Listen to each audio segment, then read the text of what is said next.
Have you ever come across a vintage horror paperback and you know that it's something special?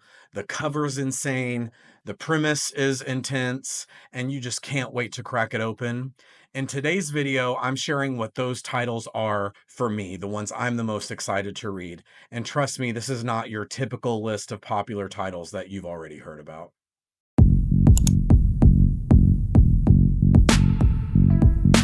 Like many of us, I became obsessed with horror from a very young age, but vintage horror fiction in particular, I've only really been interested in it for the last maybe 15 years or so.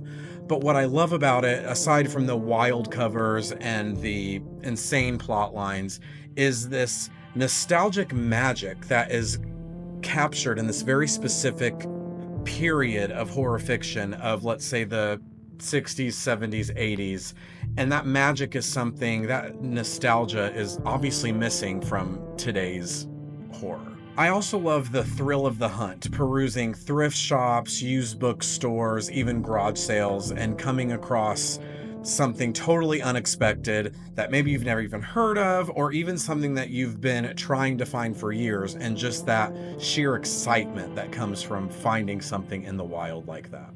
And thanks to the Paperbacks from Hell resurgence that occurred because of Grady Hendrix and Will Erickson's book, all of these forgotten titles that may not have initially been on our radars have been brought to the forefront for those of us who appreciate this specific time in horror fiction. Let's get started with the list of my most anticipated reads, including a bonus title at the end that I'm not sure if I'll ever actually get to. First up is Thor by Wayne Smith, published in 1992.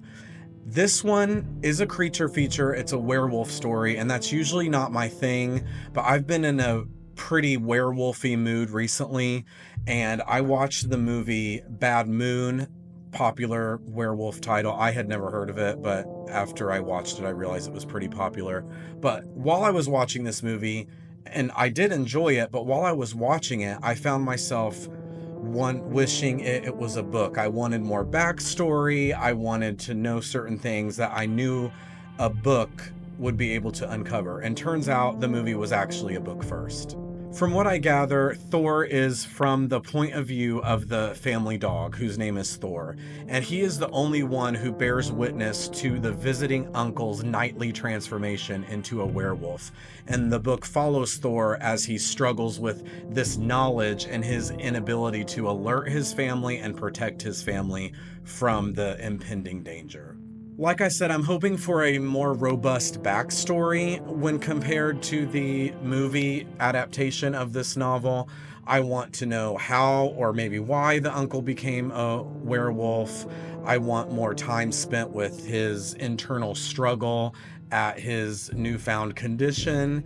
And I think it will be interesting to learn all of that from the point of view of the family dog, and then the struggle that comes with the dog's inability to communicate this danger with the people he loves the most. I heard this is actually quality source material for the movie Bad Moon, so I'm really excited to get into this one. That is, if I can ever actually get my hands on it.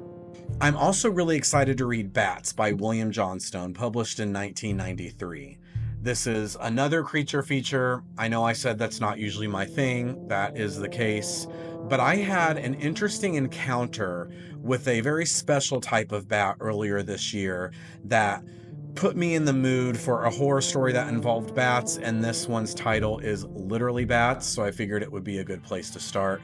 I also, while I own a handful of work by William Johnstone, I have never actually read something of his. So if I can get my hands on Bats, this may end up being my first exposure to William Johnstone. I was on vacation in Seychelles, and I was walking on the beach, and there was a fruit vendor on the beach who had basically a domesticated fruit bat, one of those huge flying fox fruit bats. They have them in Seychelles. It was a little bit scary. You would just be on the beach, and if it was dusk, you could see them flying around.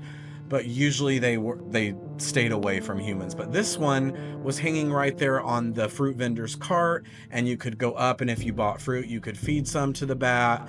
You could even touch it if you wanted. I didn't really want to touch it, The bat being up close, I mean, this thing's huge. They're like flying house cats. And it was a little bit cute being close to it. It kind of made it less scary being able to kind of examine it up close.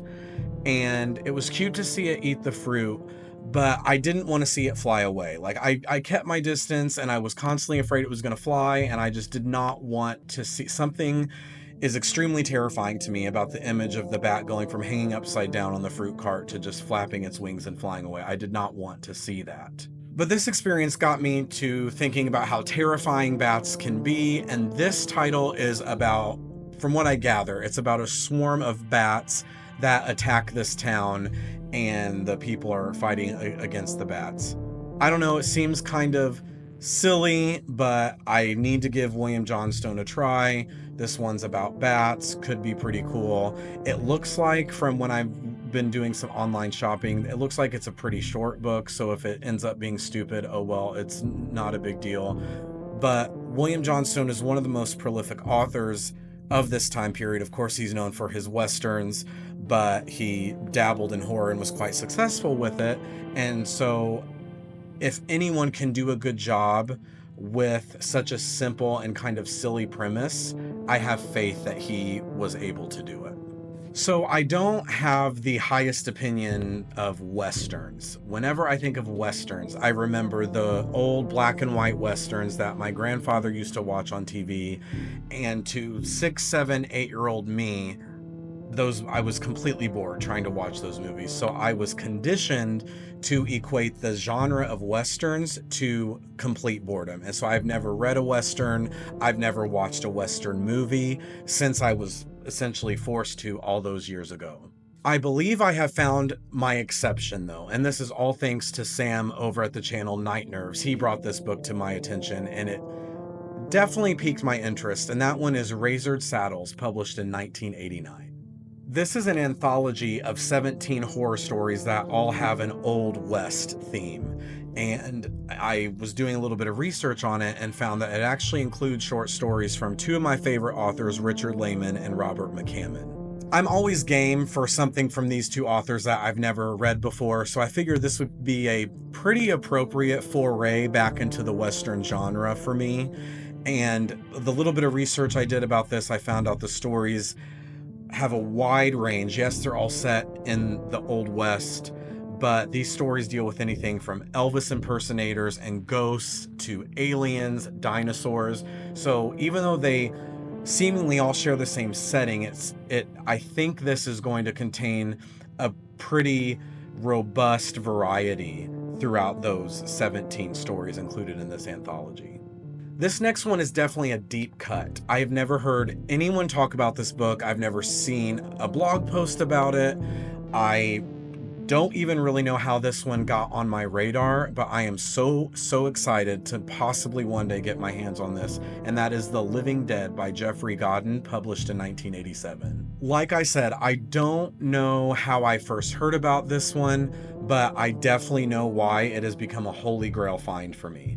It's set in New Orleans, which is one of my favorite American cities. I think it's a perfect backdrop for horror, even though it's a little overdone. I know there's a lot of horror movies and books set in New Orleans or the Louisiana Bayou, but I still love it. I love that vibe. I think it's the perfect backdrop for a horror story. And secondly, Jeffrey Godden, the author of The Living Dead, is actually from my home state of Indiana. And I think, I could be wrong about this, but I think he might actually still be a professor of English at Indiana University. So I thought that was pretty cool. The setting of this book, the zombie theme, and the fact that I have some very loose hometown ties to the author, I thought that sounded like the perfect combination. The Living Dead deals with zombies, which I think is pretty obvious, but the ones in this story follow the lore from classic horror cinema, where the zombies are the result of Haitian voodoo practices that bring the dead back to life. I also read that this book is pretty steeped in New Orleans, Southern Louisiana vibes, with one reviewer even calling it a love letter to New Orleans. Sold, 100%. I have to get my hands on this one. Last one on my list, aside from the bonus title I'll mention at the end, is Unholy Morning by David Lippincott, published in 1982. Just like with The Living Dead, I have no clue how this one got on my radar. I never hear anybody talking about it, but I 100% know why it's on my TBR, and that is because it deals with a deranged small-town mortician who starts capturing and I think burying the townspeople alive in a way to kind of avenge his brother's death like 10 or 20 years earlier. Also, I myself am a former mortician, and so I find myself being attracted to stories about other undertakers, even if they are a little bit insane, like in this one it sounds like. And I also really appreciate the cover art on this one. I just have to get my hands on this. As of the filming of this video, I was able to find a couple of less than desirable copies of Unholy Morning online, but I've definitely never ran into this one while out shopping, and again, I don't hear a lot of buzz about it. On Will Erickson's Too Much Horror Fiction blog, he did write a full review of it, but that is the only online exposure of it I've seen, at least myself. Correct me if I'm wrong in the comments, but I definitely have to read this one. It's right up my alley. Now time for the bonus mention. Again, this is a bonus because while I would really like to read it, I don't think I ever will. And that is because it's extremely rare, extremely hard to find, and I'm also a little bit hesitant to read it because of some of the subject matter, and that is The Beast of Jersey by Joan Paisnell, published in 1972. I know I usually talk about fiction on this channel, but this one is actually a non-fiction title, and it is about the case of Edward Paisnell, who was an infamous sex offender and night stalker who was dubbed the Beast of Jersey, hence the title of this book. I don't remember much about this case. I remember I first heard about it on the podcast My Favorite Murder, and they mentioned there was a book about it written by the perpetrator's wife, Joan Paisnell, and I knew I had to read it. I wanted to learn more about the case, but it's been on my TBR for literal years, and I'm pretty sure I'm not ever going to be able to read this. Aside from obviously being a fan of horror fiction, I devour true crime. Some of my favorite reads of all time have actually been true crime titles. And the little bit I remember of this case, I remember it being pretty insane.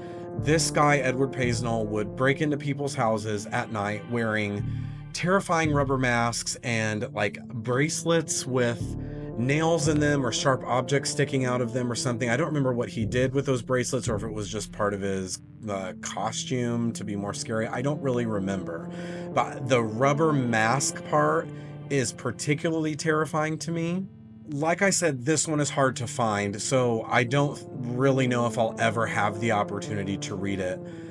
But I'm also a bit hesitant to read it because some of the subject matter. Supposedly, from what I read, Edward's wife, the author of this book, blames some of her husband's activities on latent homosexuality, and she tries to kind of excuse it away to absolve him of any responsibility. So obviously these subjects, what she's saying is a little bit problematic today, but I still, if I was lucky enough to actually find this, then I probably would still give it a chance, just keeping in the back of my mind who was writing this and the time period in which it was written. I do see the occasional copy of The Beast of Jersey listed on eBay for sale, but the prices are always ridiculous and they're in sometimes terrible condition, falling apart. So I've kind of put this one on the back burner. It's one of those that I 100% want to read, but I don't know if I'll ever actually get to it. And that's it for my list of my most anticipated titles on my TBR.